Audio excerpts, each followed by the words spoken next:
Um abraço da castanheira no Pinus Araucária.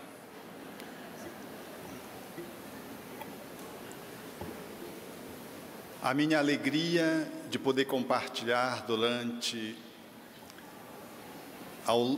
um tempo longo com aqueles que compõem as conferências estaduais no Paraná. A minha ternura, especialmente a federativa, que conduz esse Estado no trabalho de unificação de uma forma sempre equilibrada, equânime e muito positivamente. O nosso abraço terno àqueles que estão nos acompanhando pelas redes sociais. E a vida? E a vida, diga lá o que é, meu irmão.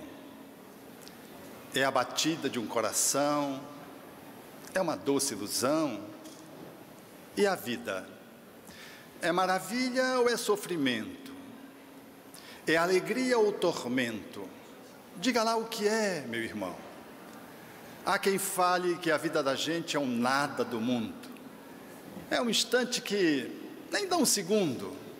Há quem fale que é um mistério profundo, o sopro do Criador, numa atitude repleta de amor. Você diz que é luta e prazer.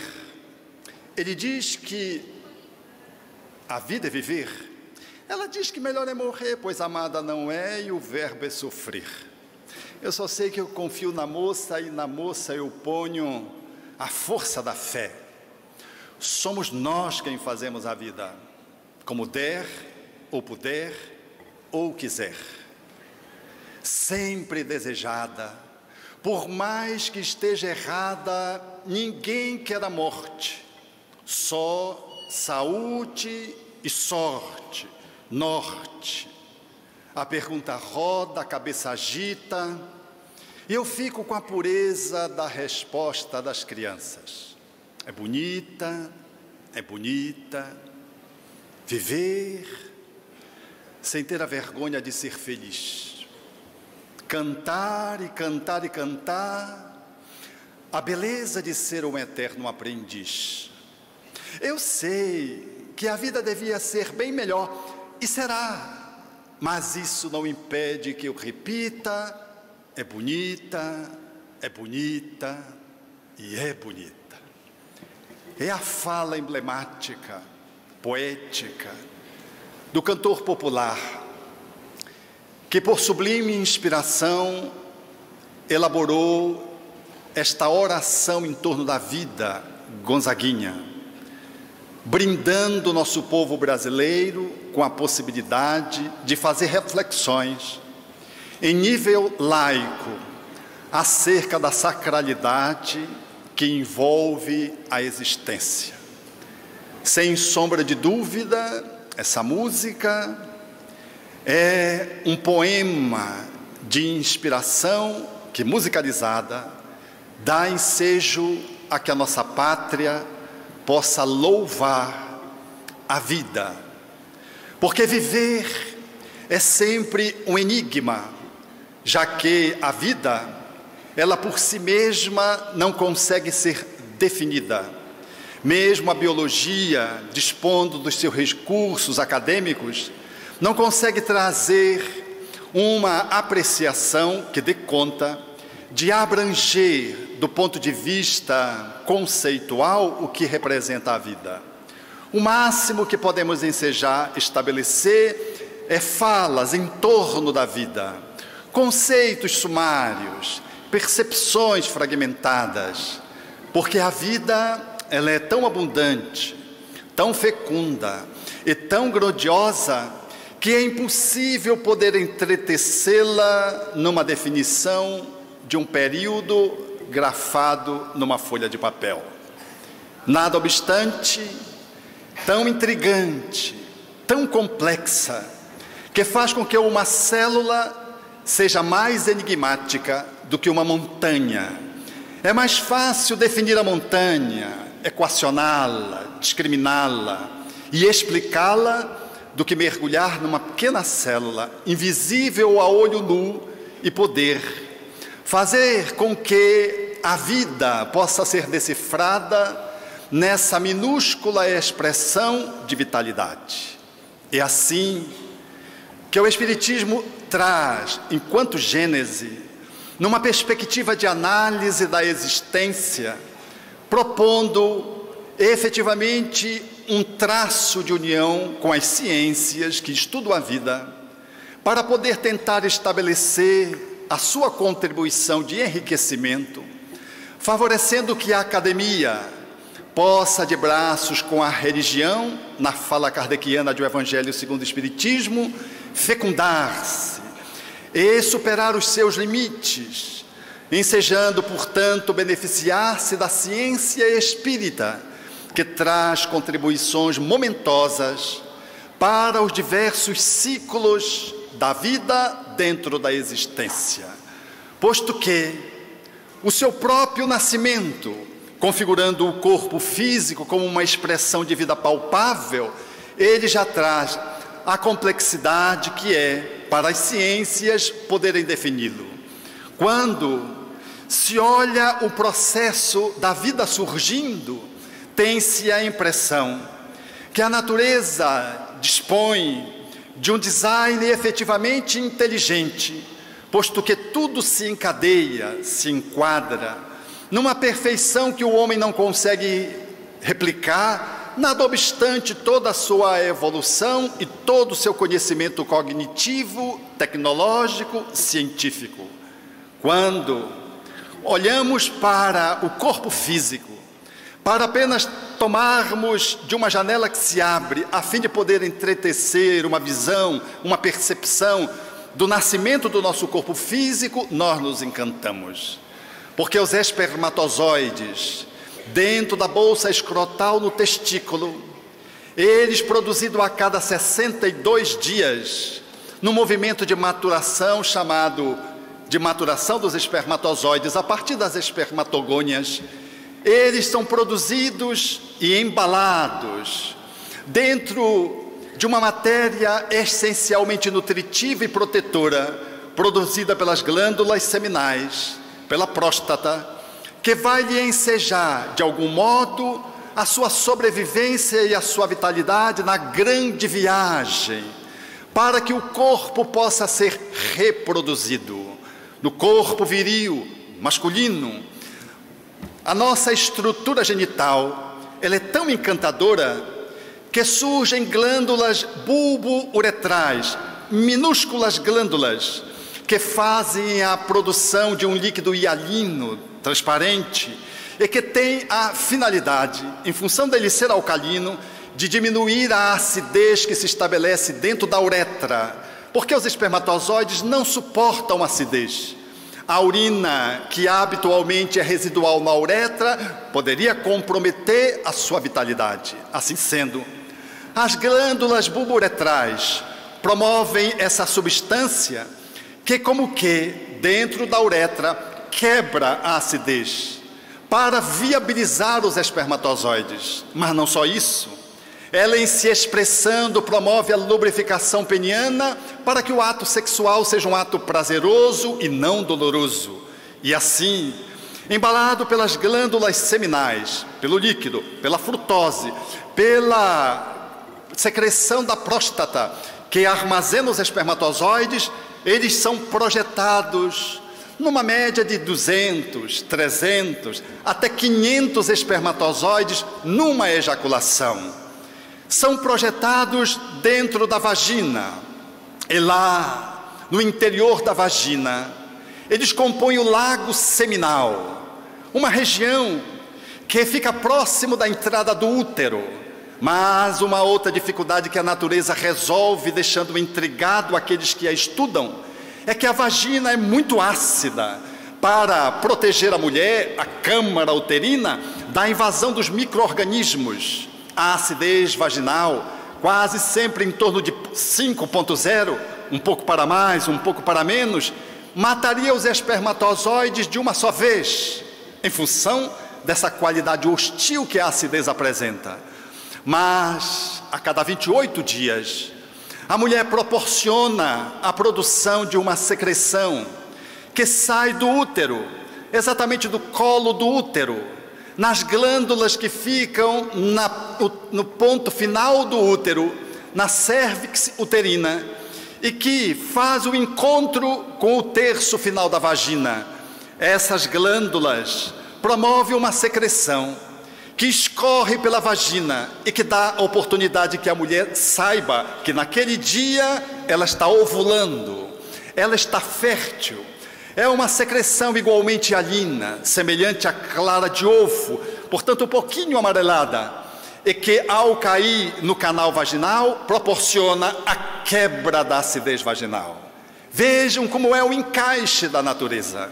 Quando os espermatozoides são ali alocados pela ejaculação, no êxtase sexual, eles encontram, portanto, uma vagina que está acomodada ecologicamente pelas glândulas da cérvix uterina, com uma acidez compatível com a possibilidade deles manterem-se viáveis, e ali depositados num grande lago, eles fazem uma grande viagem de 20 centímetros, tomando a entrada do útero, o canal que faz o acesso à câmara uterina, e movimentando-se através da sua cauda, o espermatozoide estabelece numa velocidade incrível de 2 a 3 milímetros por minuto, o que deixaria envergonhado qualquer homem, por mais velocista que fosse, e que pudesse disputar uma prova do atletismo de 100 metros rasos.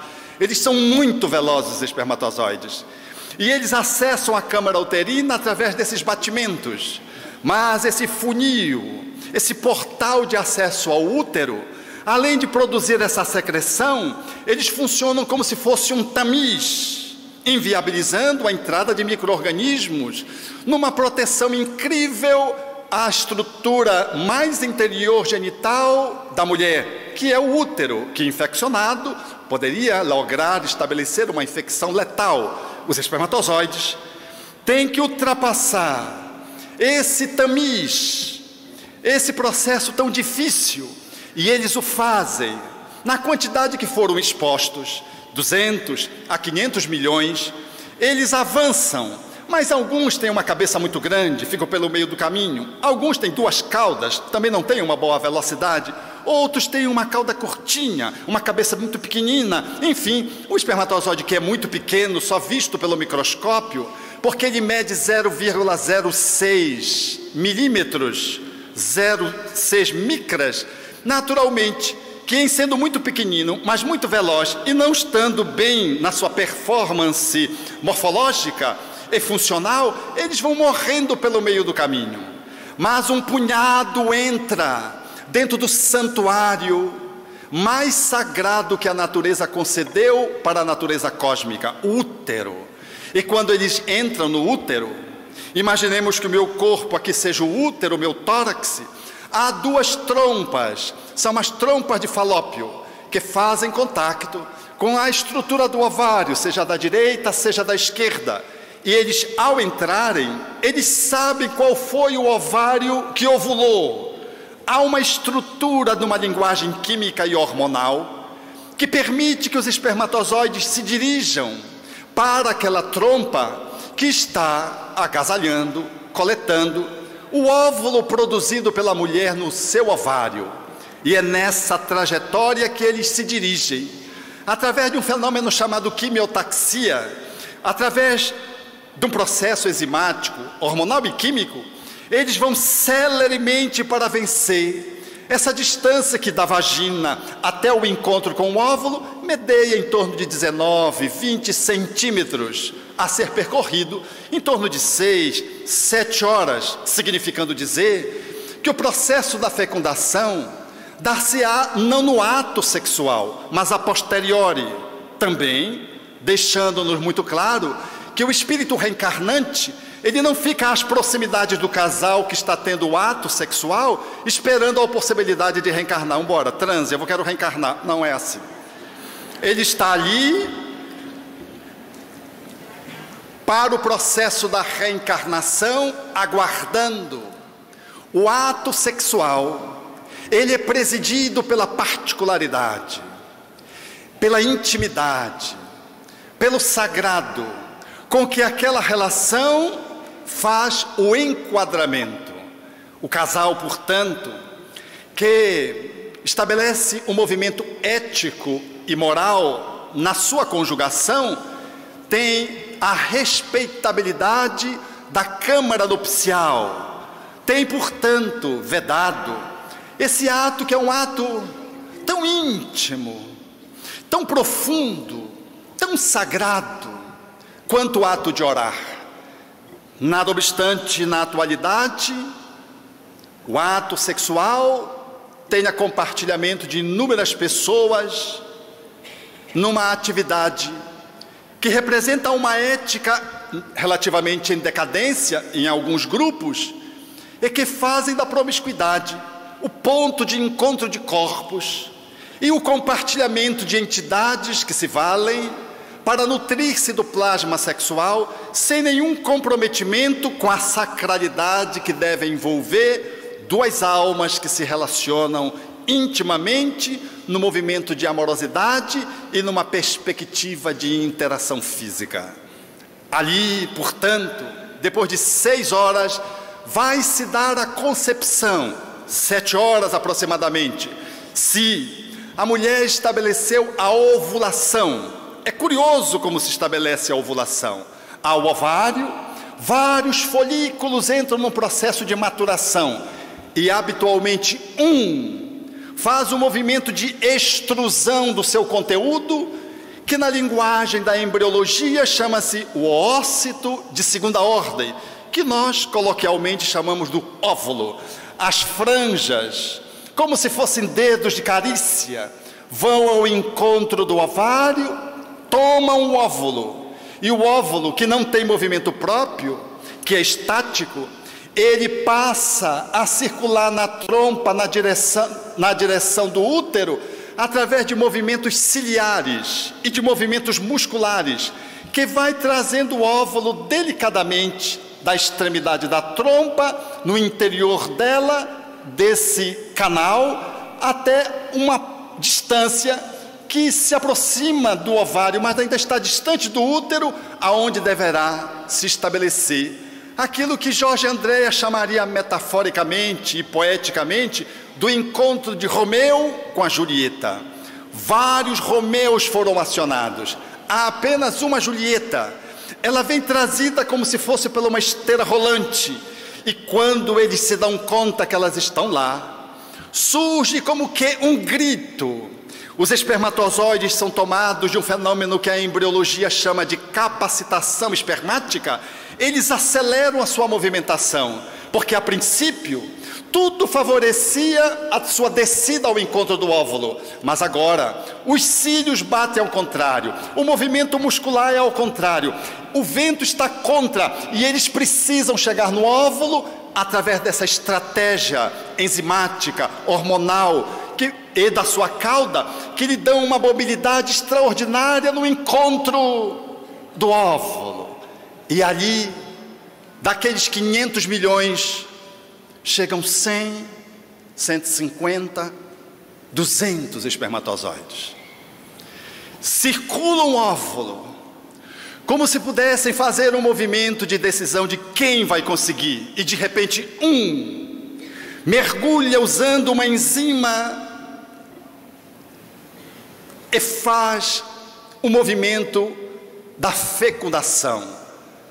Ao penetrar no óvulo, surge um fenômeno curioso: o óvulo se fecha, e ali nenhum mais um outro espermatozoide é lícito a penetração.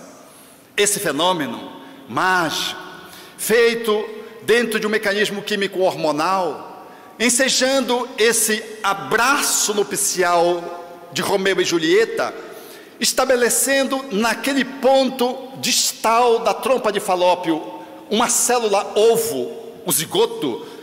Estabelece-se nessa circunstância o início da reencarnação.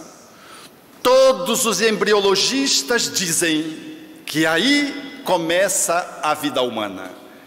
Carl Baer, o pai da embriologia moderna, diz que no momento em que surge a fecundação, o zigoto formado, inicia-se a vida humana.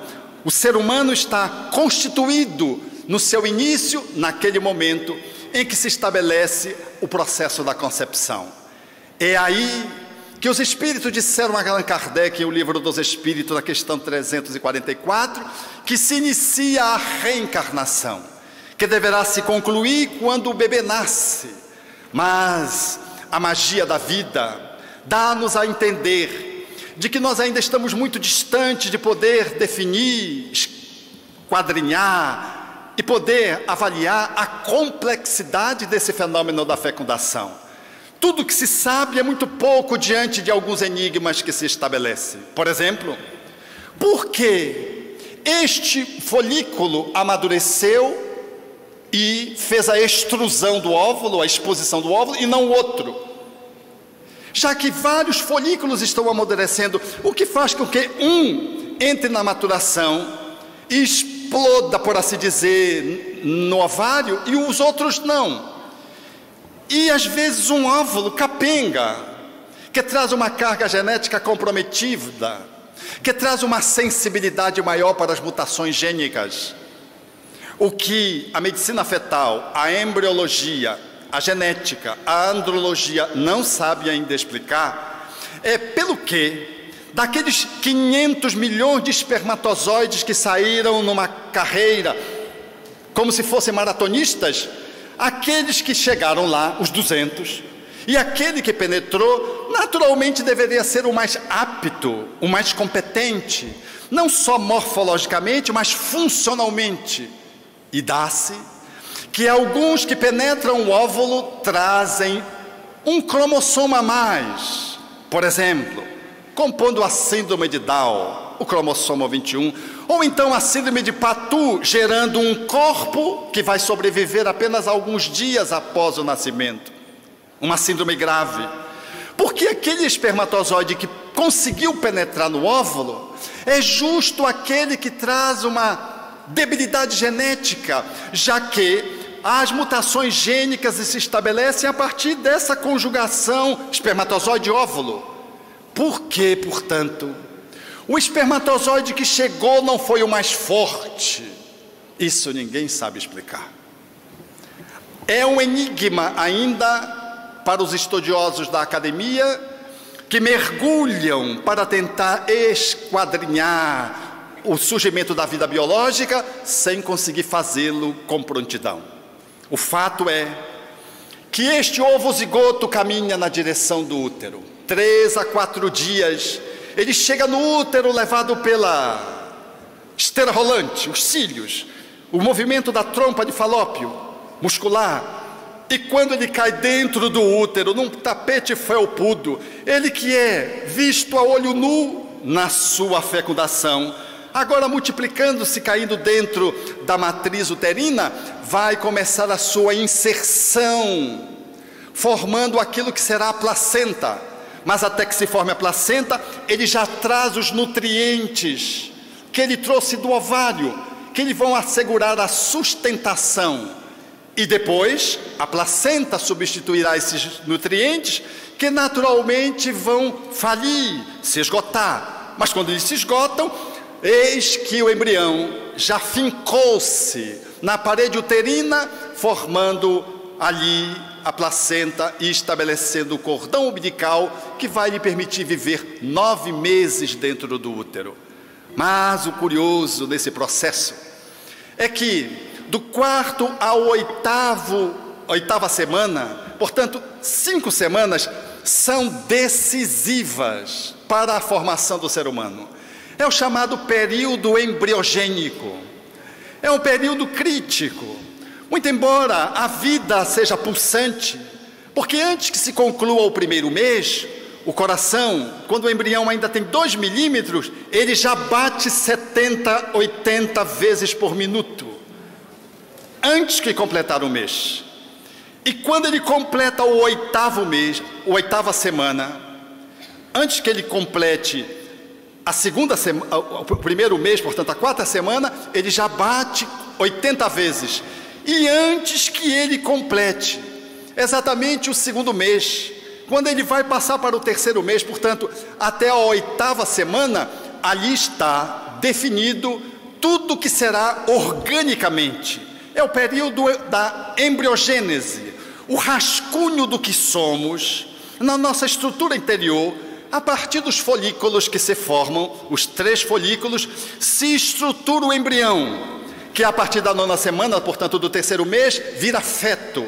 E como feto, é apenas a organogênese que vai maturar. É apenas a engorda, por assim dizer. É precioso esse período inicial, no qual o ser é vulnerável às radiações, às infecções, aos efeitos teratogênicos. Também é um período crucial, porque é o período inicial da reencarnação, quando algum espírito pode desistir de continuar fazendo parte daquele movimento de formação do seu corpo e pode abandonar o corpo, gerando o aborto espontâneo. Esse processo, portanto, mágico, ele deixa a medicina fetal bem atenta, porque a vida explode desde o início, quando surge o óvulo tremulando, quando fecundado, multiplicando-se em 2, 4, 8, 16, 32 células, formando uma mórula, até formar o embrioblasto, que circula em torno do 14º dia. É esse dia fatídico, hoje, para o conhecimento da área acadêmica, para um grupo de profissionais que dizem, é nessa instância que começa a se formar o sistema nervoso, o embrioblasto. O neuroblasto, no 14º dia, define para estes que há vida. Então, antes do 14º dia, segundo estes, você pode fazer o que quiser com o zigoto, porque ainda não há vida. É uma definição focada dentro de uma visão centrada no paradigma materialista. O paradigma materialista analisa a vida a partir do corpo e não da subjetividade, da alma. O paradigma materialista diz que nós somos decorrentes de uma estrutura física e o cérebro que se forma é que enseja a formação da mente, do pensamento, da emoção, do sentimento, dos instintos, dos desejos. Esse olhar faz com que hoje olhe-se para o embrião antes que complete o 2º mês, antes que seja feto, e tenha esse profundo descaso para com ele. Alguns são mais audazes, dizendo que mesmo depois que ele está formado, ainda não há vida pulsante, querem promover a legalidade do aborto para as gravidezes que estão marcadas até 3 meses. Outros são mais ainda audazes, diz que até 5 meses você pode pleitear o abortamento, porque quando você detecta malformações, e você pode fazê-lo mergulhando na estrutura, na amniocentese, estudando a câmara uterina, o líquido amniótico, ou fazendo a ultrassonografia, você pode detectar malformações congênitas, que foram geradas ali naquele 4 até a 8ª semana da gestação, e em se formando uma criança sem uma parte do anencéfalo, sem um braço, sem uma perna, sem uma parte do seu corpo, você pode escolher fazer o aborto eugênico. Porque o ser, como que, não está formado. Essa é uma visão estritamente materialista, que lembra a cultura de Esparta, que valorizava o corpo e matava aqueles que apresentavam alterações orgânicas, que não legou para a humanidade um geômetra, um poeta, um filósofo, um esteta. Era uma cultura corporal, física, para a beligerância, para a guerra. Hoje, em todo o mundo, e inclusive no Brasil, estamos nos inclinando para esse paradigma materialista e para esse modo de olhar o embrião e o feto, ameaçando-o de expulsão. Se a mulher sofre uma infecção no primeiro ou no segundo mês de gestação, ela tem o direito, segundo a visão destes, de pleitear o abortamento. Nada obstante, a nossa legislação ainda não consagre. Ela só permite o aborto quando há risco de vida para a mãe, quando há estupro, a gravidez resultou de estupro, ou quando a criança apresenta anencefalia, a ausência de uma parte do encéfalo, conforme decisão que o Supremo Tribunal, legislando indebitamente, estabeleceu para o Brasil no ano de 2011, em abril de 2011, analisando a matéria. Apenas essas três questões, mas há toda uma inclinação desse olhar materialista que quer ampliar o abortamento para níveis assustadores. E se uma mulher apresenta uma alteração orgânica nesse período inicial, dizem esses profissionais dessas áreas, nada obstante a legislação não apoie, de que o Brasil deveria abrir espaço para se promover o aborto eugênico, a moda espartana. E há 3 dias Steve Hawking desencarnou com o processo da paralisia em função da esclerose amiotrófica lateral esquerda, e está aí a cultura científica que ele brindou o mundo. Nada obstante, fosse uma alma encarquilhada num corpo que adoeceu desde cedo e que fez com que alguns dissessem que ele era um cérebro conduzido por uma cadeira de rodas.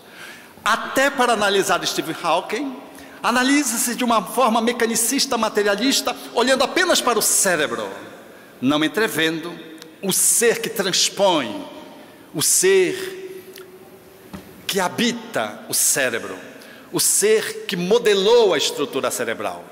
É nesse olhar que pleiteia-se o aborto eugênico, mas, contrapondo-se a esta visão, a ciência que estuda o espírito, o espiritismo, analisando a subjetividade do ser, propõe um outro modelo de análise da vida e diz que a gênese corporal, ela decorre do espírito, que manipulando as organizações genéticas, faz a modelação de um corpo a seu critério, sendo a forma da forma, a forma que faz o bolo. É, portanto, a subjetividade que faz o corpo, não é o corpo que faz a subjetividade. De que o cérebro não é aquele que estrutura a vida, de que ele é apenas um equipamento como o computador, mas aquele que dedilha o computador, ele é o espírito que existe antes do cérebro. Esse olhar, portanto, que faz uma contravisão àquela que está posta aí e que ganha espaço dia após dia, interferindo na casa legislativa e nos inclinando para a legalização do aborto, a doutrina espírita vem e de forma clara alinhava não só o seu conceito filosófico, mas se apoia em fatos, mostrando que é o espírito que modela o corpo, de que pensar, sentir, desejar, ter os impulsos são decorrentes da alma, que habitando o corpo expressa-o através do corpo, de que não é o cérebro que faz a mente, que origina-se do espírito, mas sim o espírito que estrutura a mente linkada à estrutura cerebral. Esse olhar, portanto, ele é inteiramente diferente. O materialismo diz: o corpo é a causa, a alma é um epifenômeno do corpo, uma consequência. O espiritismo diz: não, a causa é a alma, o corpo é um epifenômeno da alma, porque somos nós quem modelamos o corpo. Esse olhar, ele nos diferencia perfeitamente quando vamos encarar as situações de abortamento, porque uma criança que seja estruturada no ventre materno, cuja mãe sofreu uma infecção no início da gestação, no primeiro trimestre da gravidez, ela necessariamente não apresentará alterações se o espírito assim não necessitar. Ou ela apresentará alterações porque é uma necessidade do espírito terapêutica para o seu processo evolutivo. Então, o não aborto é cabal.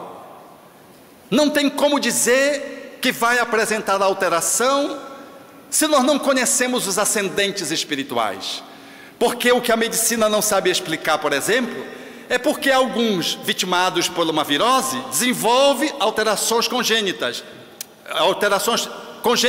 e outros não. Uns que usam uma substância química apresentam alteração teratogênica e outros não. Como o caso de Alberto da Rocha, que eu citei aqui há 2 conferências atrás. Originário de um casal espírita, Leda e Narciso, ela com 24 anos, ele com 28.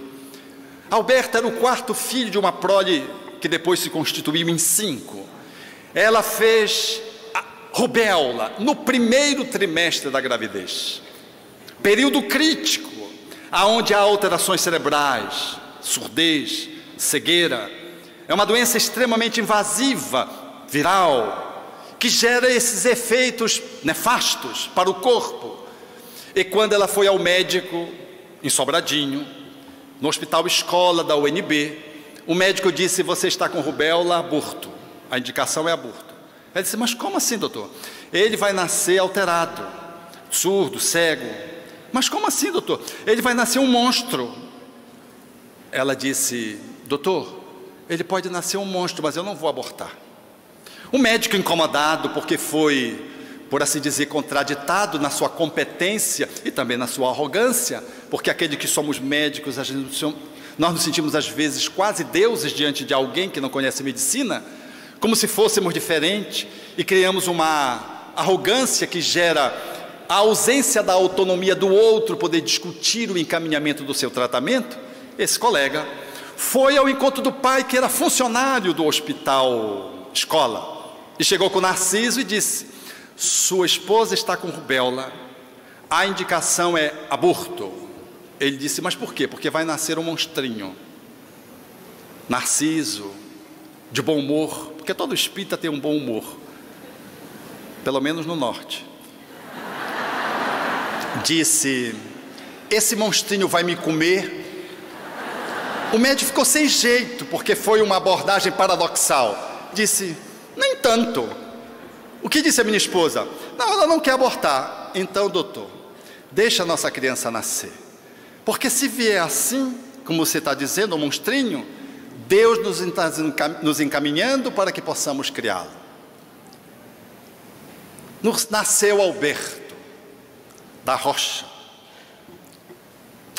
Diferentemente dos irmãos, apresentou os olhos verdes, portanto, culturalmente, era um destaque. Nasceu meio galego, que lhe ensejou o apelido de o galegão, e com uma saúde férrea. Um homem notável, que quando criança era o primeiro aluno da escola. Corria, grande, corpulento. A rubéola nem tchum.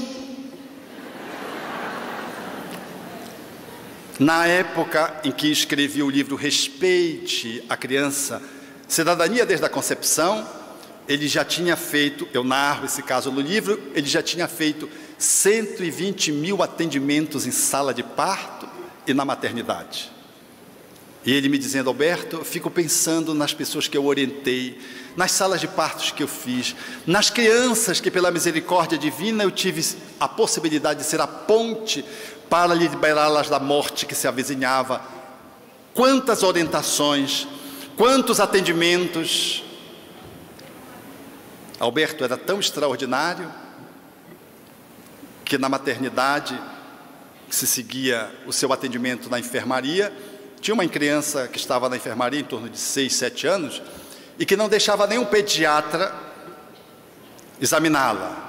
Alberto, que fez o curso de medicina e se formou na especialização da pediatria e da puericultura, era aquele que desvendava os mistérios quando algum colega empacava. E essa foi uma das situações que ele viveu em Brasília.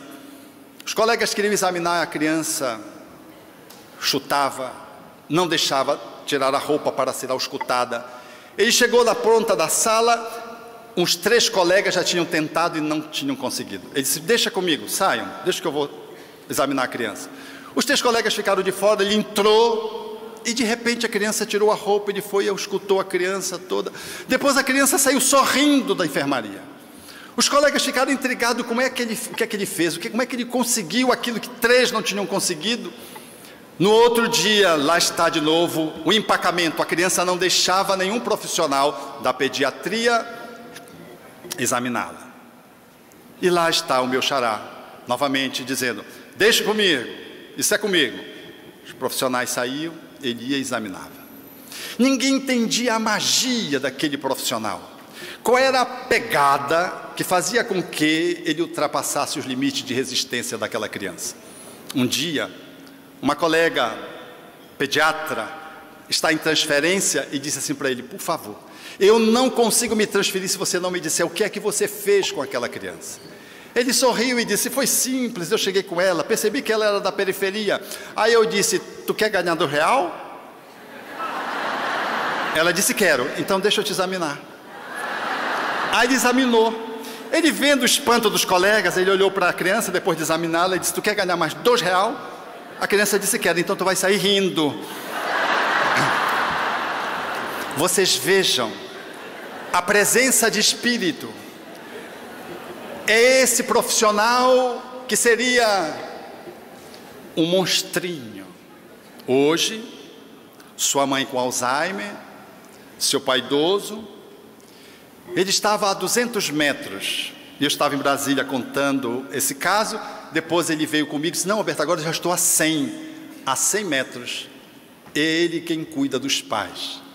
Que se ele tivesse abortado, quiçá, estariam agora em condições mais difíceis, porque ele é o único médico da família. Rubéola, no período crítico, mas o espírito se sobrepondo à circunstância e definindo o corpo de que merecia. Quando a lesão aparece, é porque há necessidade da alma compor aquele corpo para o seu processo evolutivo.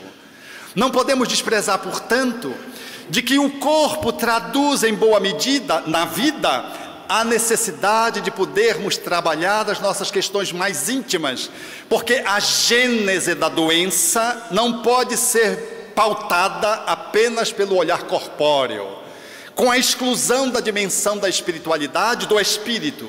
E quando se inclui o espírito, tudo se desfaz enquanto enigma, porque se encontra de forma profunda e cabal a motivação das alterações orgânicas que emergem no corpo, traduzindo as desarmonias do espírito, que através do seu perispírito manipula a carga genética, ativando ou não, ou, para além da hereditariedade, nos processos congênitos, gera a ausência de um pedaço do corpo, a deformidade de um braço, da visão, ensejando caracterizar, por exemplo, que um pedaço do cérebro, quando vem com essa alteração, traduz tão somente a necessidade de um espírito.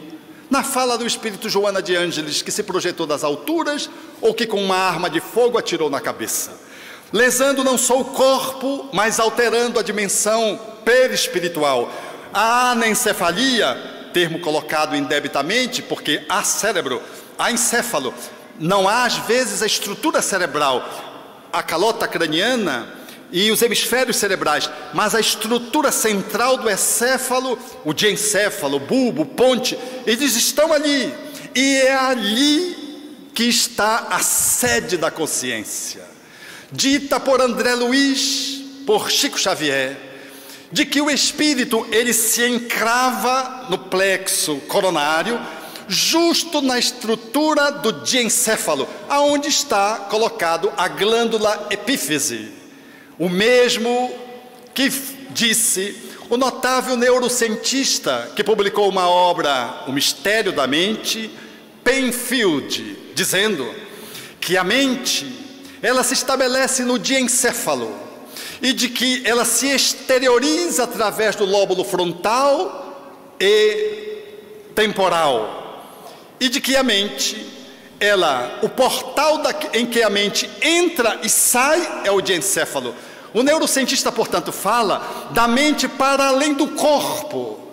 É uma fala da ciência, naturalmente de um cientista, não da ciência como um todo, que vem em consonância com a fala do espírito André Luiz, muito antes dele, porque foi na década de 40, e esse neurocientista escreveu na década de 60, publicando essa obra.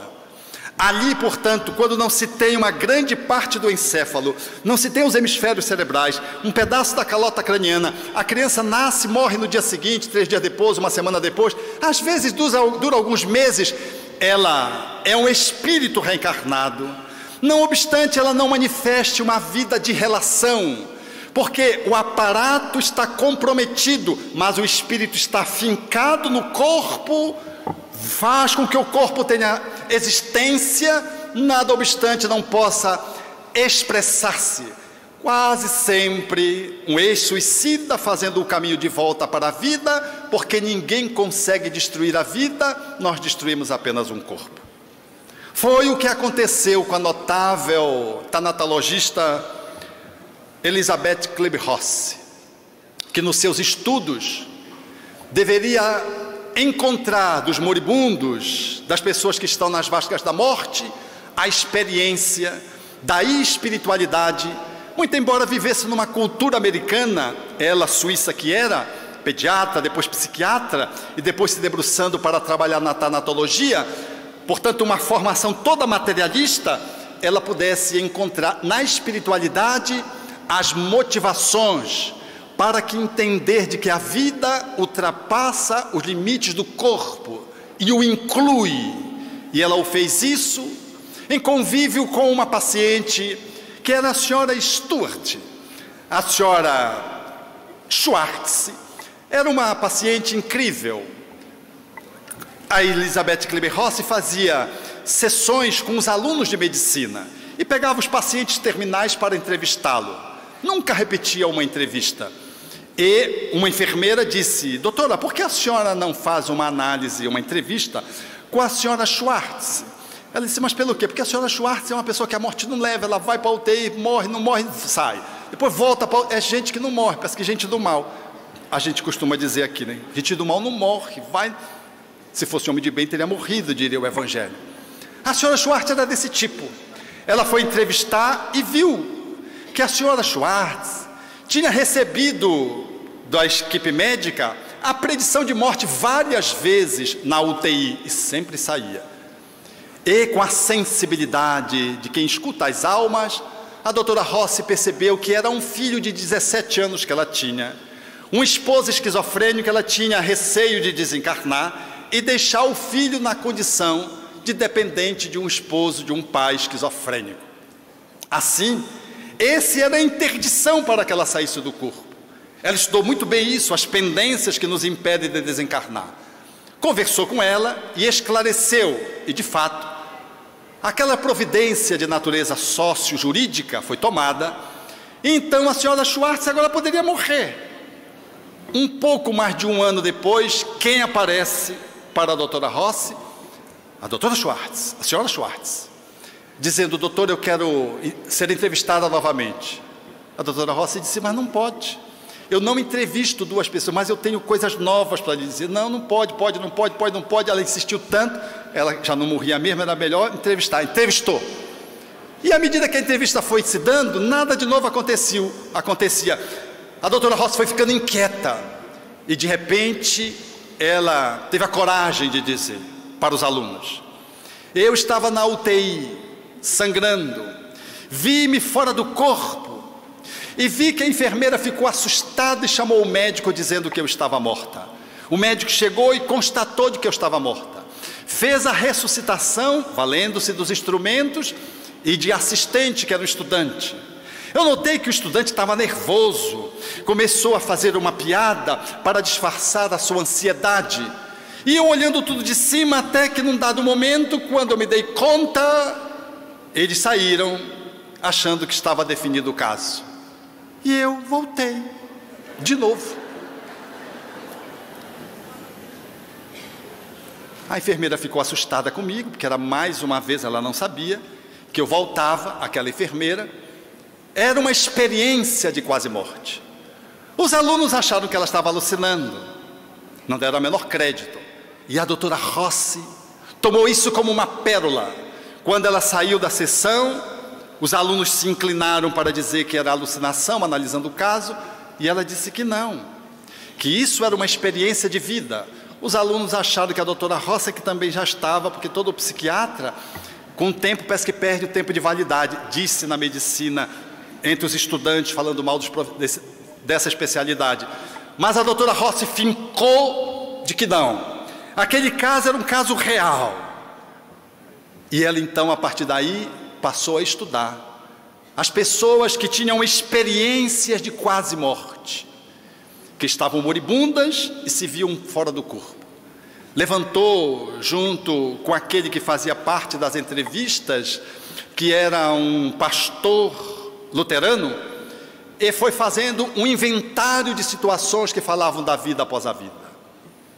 Lá num dia, o pastor pediu licença do hospital, porque a doutora Rossi publicara um livro que foi um frisson, sobre a vida, sobre a morte e o morrer. Era um livro sobre a vida, nada obstante o título fosse esse, sobre a morte e o morrer. E ele bombou, foi um best-seller, um livro que é matéria indispensável para os alunos da tanatologia. E assim, ela estava pensando em sair do hospital, desencantada com a pressão social contra ela, porque estava falando de vida além do corpo, vida além da vida, quando, agora com um outro sacerdote, outro religioso, ela pensando em sair do hospital, quando ela vai se despedir, que ele vai entrar no elevador, o elevador quando abriu, quem ela vê voando dentro do elevador? A senhora Schwartz. Ela se assustou, o religioso não entendeu, ele entrou e a senhora Schwartz saiu e disse: doutora Rossi, a senhora pode me dar alguns minutos no seu gabinete? E ela saiu na frente, entrou no gabinete, a senhora Schwartz estava já morta. Como é que ela podia estar vendo a senhora Schwartz? E ela disse: eu vim lhe dizer só duas coisas. O primeiro, eu quero lhe agradecer o atendimento que a senhora me deu. O segundo, eu quero pedir para que a senhora não desista, porque o trabalho está apenas começando. A senhora está querendo desistir, sair do hospital, desistir da pesquisa. Eu vim aqui para lhe dizer isso. A doutora Rossi pegou a xícara de café, apertou bem, tomou o café para se certificar de que ela estava lúcida. E para tirar uma prova cabal, pediu para a senhora Schwartz que pudesse deixar alguma coisa para o pastor que tinha desistido e tinha saído do hospital. A senhora Schwartz pegou o lápis e fez uma dedicatória ao pastor luterano e depois desapareceu. E ficou a dedicatória não pode ser alucinação. A partir daí, modificou-se a concepção da doutora Rossi. Trouxe-nos a visão, dentro da academia, ainda que timidamente, como ainda está hoje, de que a vida não é resultado do corpo, inclui o corpo, mas a sua gênese, ela é oriunda de uma perspectiva subjetiva espiritual. Compreendendo essa dinâmica, nós podemos avaliar de que uma pessoa terminal não pode ser empurrada pela eutanásia, de que por mais imprestável que possa parecer uma vida física na sua terminalidade, nós não podemos de modo algum apressá-la dando uma injeção letal, como acontece em inúmeros países do mundo, promovendo a eutanásia, portanto, a morte dita suave, que é um assassinato. Há aqueles que rogam, que pedem no suicídio assistido, por exemplo, como acontece na Suíça, ou em outros países, onde os familiares às escondidas apressam a morte do seu ente querido, porque estão vendo que o sofrimento é cruel, e porque estão de olho na fortuna do patrimônio também. A medicina paliativa vem ao encontro dos pacientes ditos terminais, para lhe dar consolo, suavidade e ausência de dor quanto possível. E a dor, por mais que ela possa se arrastar, é terapia para o espírito. Jamais podemos desconsiderá-la como sendo uma forma que o ser tem de encontrar-se com amor através da mediadora dor que se manifesta no corpo, fazendo o espírito dar um salto no caminho da sua autorrealização, planificando-se na superação de uma pendência que ficou para trás.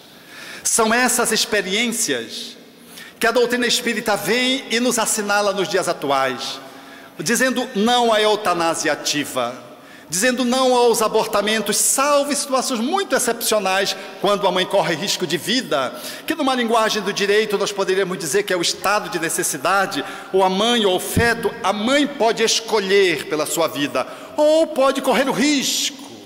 Mas há algumas gravidezes, como por exemplo aquelas que se colocam na trompa de Falópio, que não tem como a mãe optar pela criança e correr o risco, porque a criança vai morrer, porque aquela região ela não pode se desenvolver, ela vai estourar a trompa, vai morrer e vai matar a mãe com hemorragia. É um abortamento terapêutico, que envolve um espírito em processo de purificação, e uma mãe provavelmente com pendências no campo da maternidade, fazendo também o caminho de volta, experimentando uma maternidade que não foi a êxito, e é obrigada a fazer um aborto terapêutico para salvar-se, não podendo salvar o outro e correndo o risco de morrer. Excetuando essa situação, nem o estupro, que é uma situação das mais dramáticas, o Espiritismo propõe de que o aborto seja moral. Ainda que legal, não é moral, porque mesmo numa situação de violência, a criança, o embrião, o feto, não foi ele quem cometeu a violência sexual. Portanto, não se lhe pode imputar um crime que ele não cometeu. E ele, quando se constitui enquanto ovo zigoto, ele é único. Ele depende da mãe para se alimentar, mas ele em si mesmo é completo. A célula ovo, ela não precisa de mais nada da mãe nem do pai, salvo o alimento para que ela possa se desenvolver. O que dá ensejo ao que juristas possam dizer de que o ovo ou zigoto configura um ser com cidadania. Portanto, ele detém a possibilidade de dispor da vida como um direito fundamental. O que ensejou Lerumi, quando esteve no Brasil no ano de 1988, visitando o Brasil quando aprovávamos a nova Constituição, a dizer em Brasília: quando o espermatozoide penetra o óvulo, nós podemos dar a esse indivíduo, que agora é um indivíduo que está configurado no ovo zigoto, uma carteira de identidade internacional, porque ele é único e completo, apenas precisando se desenvolver, se desdobrar no seu processo evolutivo da embriogênese, depois da organogênese, feto, para poder nascer criança, finalizando, na linguagem espírita, o processo da reencarnação. O aborto, a eutanásia, o suicídio e o homicídio são movimentos trágicos que assolam o nosso país, que está diante da gênese da violência, procurando encontrar a solução dos problemas apenas numa perspectiva material. O Espiritismo traz-nos um outro olhar, para que a eutanásia não ganhe espaço, para que o aborto fique interditado no seu movimento de legalização cada vez mais amplo, e para que o suicídio e o homicídio diminuam as taxas que estão muito altas no Brasil, muito embora o Brasil tenha a taxa a metade do mundo. Hoje, o mundo promove o suicídio em torno de 12 a cada 10 mil pessoas. O Brasil tem 4,5 no máximo. Algumas regiões essa taxa é mais alta, mas o Brasil não é um país que se suicida muito mais. O Espiritismo não veio para o Brasil, veio para o mundo. Certa feita, eu atendi uma jovem que trazia no rosto o encantamento de quem quer viver, e trouxe a sua história, que em síntese, tinha um relacionamento homoafetivo, e porque não houvesse o segmento da relação, porque a outra pessoa desistiu, ela pleiteou matar e matar-se, suicídio e homicídio. Bebeu, valeu-se de álcool, e foi ao encontro da pessoa amada não correspondida a partir daquela interrupção. Jogou o álcool na pessoa, estava já embebida em álcool e ateou fogo. A pessoa conseguiu fugir e ela ficou em chamas, enquanto que a outra chamava as pessoas para atendê-la, o que fizeram, mas o fizeram numa condição precária, porque ela estava vestida e as suas roupas embebidas em álcool, naturalmente que pegaram fogo, e as lesões foram de 3º grau, o que lhe levou a um coma profundo durante vários dias. A família foi chamada pelo médico, e o médico disse que a possibilidade de sobrevivência era quase zero, porque a insuficiência renal tinha se estabelecido, as lesões tinham sido pelo corpo inteiro, e que eles se preparassem, porque só um milagre, na linguagem do médico. Essa jovem me conta então, que viu-se fora do corpo, como se estivesse numa região de trem, num terminal, e ela via para baixo daquele terminal, zonas escuras, gemidos, gritos, e ela então, mobilizada por uma intuição clara de que ela iria para ali, se prostrou de joelho e, segundo a sua crença em Maria, rogou a Maria que lhe desse uma nova oportunidade. Ela me contou isso com lágrimas nos olhos. E de fato, ela voltou ao corpo, contrariando o prognóstico médico. E quando eu fui examiná-la, eu pude constatar que o seu corpo era uma chaga só. Ela tinha feito perto de 20 cirurgias, 10 inicialmente, depois estava caminhando nessa direção, de mais uma dezena, cirurgias reconstitutivas, para liberar os movimentos em função das cicatrizes que comprometeram todo o corpo. Tinha apenas o rosto livre, que foi o lugar onde não tinha pego álcool. Todo o resto do corpo era uma chaga. Mas o que mais me chamou a atenção foi quando ela me disse: doutor, todo o sofrimento que eu tive, inclusive quando voltei, que eu sofria tantas dores que o médico me deixava em coma induzido, para que eu não sentisse a dor, porque eram dores insuportáveis. Todas as cirurgias que eu tive e tudo que ficou como sequela não se comparam. A dor que intuitivamente eu sentia que ia experimentar indo para aquele lugar. E sorria. O que mais me espantou é que ela sorria. Uma mulher, se você corta o cabelo errado, ela fica deprimida 15 dias. Ela sorria com o corpo todo deformado. E falava da vida com encanto. Eu, de modo algum, poderia ficar inerte diante daquela situação. Me emocionei com ela, porque era um atestado de que a vida ultrapassa todos os limites, e de que o homicídio e o suicídio são portas estranhas de poder lidar com a existência de alguém que tenta sair da vida, mas sai apenas do corpo para continuar vivendo. Por fim, quero lembrar que o nosso país ainda vive a situação da ameaça da legalidade do aborto, da legalização do aborto pelos fatores sociais. E eu quero concluir lembrando um caso típico que serve também de homenagem, quando Dona Ana, no interior da Bahia, vitimada por uma barriga d'água, procurou o médico e disse: doutor, eu estou com barriga d'água. Ele olhou e disse: Dona Ana, não venha me dizer que você está com barriga d'água. É, ela disse. O Chico diz que pode ser menino. Ela disse: Dona Ana, a senhora tem 11 filhos. E eu já lhe disse que uma mulher que vai avançada em idade tem filho destrambelhado. Ela disse: doutor, o senhor quer que eu faça aborto? Eu disse: não, não estou falando nisso. Não estou falando disso.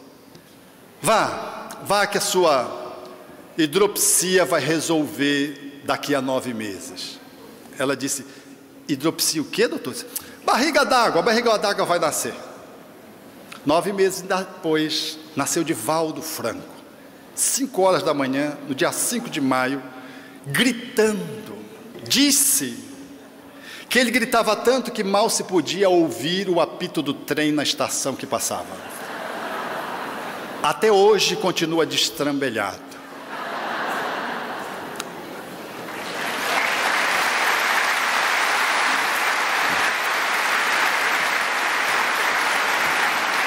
Deixando-nos entrever que nenhuma motivação, nem a social, pode se levantar contra a vida corpórea, que é palco da vida do espírito, para que possamos fazer a nossa evolução.